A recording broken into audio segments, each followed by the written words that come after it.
Hello guys, আসসালামু আলাইকুম। Welcome to our new video. তো আজকে আরও একটি নতুন রেসিপি নিয়ে হাজির হলাম। আজকে দেখাবো পাহাড়ি মুরগির রেসিপি। তো ভিডিওটি না টেনে পুরো ভিডিওটি দেখতে থাকুন। তো এখানে প্রথমে মুরগিটাকে কেটে ভালোভাবে ধুয়ে নিয়েছে। এখন একটি কড়াইয়ের মধ্যে পরিমাণ মতো তেল দিয়ে দিচ্ছে।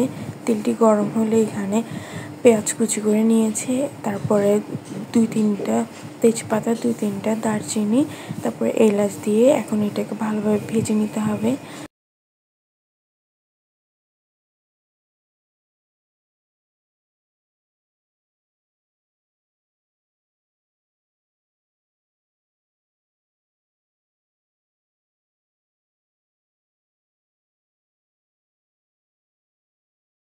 তো এখন পেঁয়াজগুলো ভাজা শেষ। এখন দিয়ে দিবে আদা বাটা, রসুন বাটা দিয়ে ভালোভাবে নেড়ে নিতে হবে।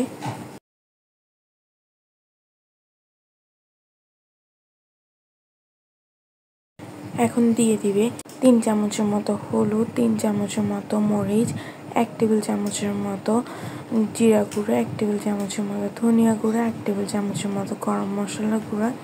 মশলাগুলো দেওয়ার পরে সামান্য পরিমাণ পানি দিতে হবে। পানি দেওয়ার পরে মশলাটাকে ভালোভাবে মিশিয়ে নিতে হবে, ভালোভাবে মশলাটাকে কষিয়ে নিতে হবে।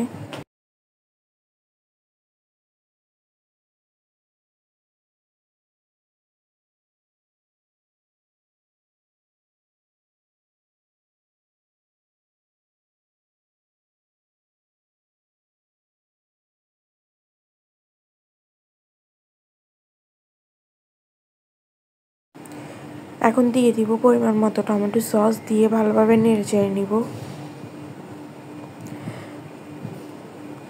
এরপরে দিয়ে দিব পরিমাণ মতো লবণ। লবণটা দিয়ে আরও কিছুক্ষণ মশলাটাকে কষিয়ে নিতে হবে।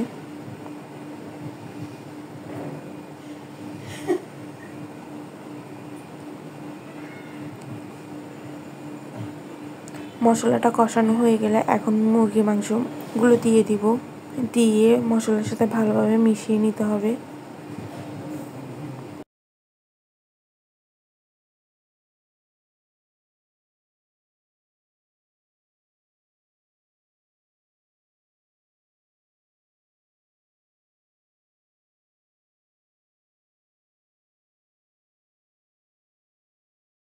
এখন সামান্য পানি দিয়ে ঢাকনা দিয়ে ঢেকে দিব।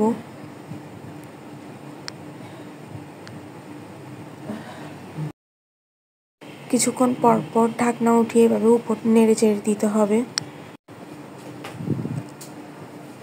তো এই যে মাংস থেকে অনেকটা পানি বেরিয়ে গিয়েছে, এটিকে ভালোভাবে কষিয়ে নিতে হবে। যেহেতু পাহাড়ি মুরগি, তাই সিদ্ধ হতে অনেকটাই টাইম লাগবে। তো এটাকে ভালোভাবে কিছু সময় নিয়ে ভালোভাবে কষিয়ে নিতে হবে।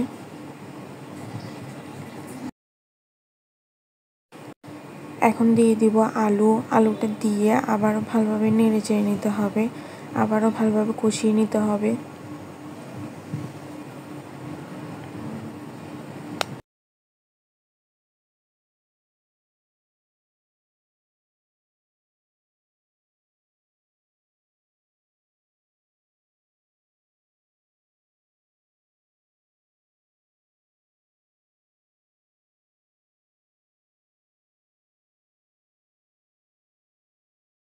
এখন পরিমাণ মতো পানি দিয়ে দিব, দিয়ে ঢাকনা দিয়ে ঢেকে দিব। যে আপনারা চাইলে ঝোলটাকে মাখা মাখা করতে পারেন। এখানে এটা ঝোল ঝোল রাখা হয়েছে।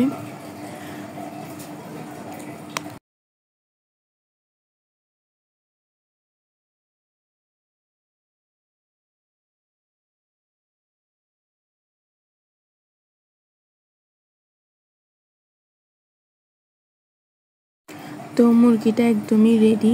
উপর থেকে একটু পেঁয়াজ বেরেস্তা ছড়িয়ে দিচ্ছে।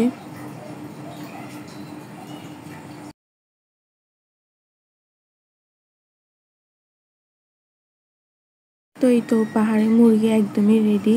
তো আমাদের ভিডিওটি কেমন লেগেছে অবশ্যই কমেন্ট করে জানাবেন। ভালো লাগলে অবশ্যই লাইক, কমেন্ট এবং চ্যানেলটিকে সাবস্ক্রাইব করে দিবেন। তো আজকের মতো এই পর্যন্তই। টাটা, আল্লাহ হাফেজ।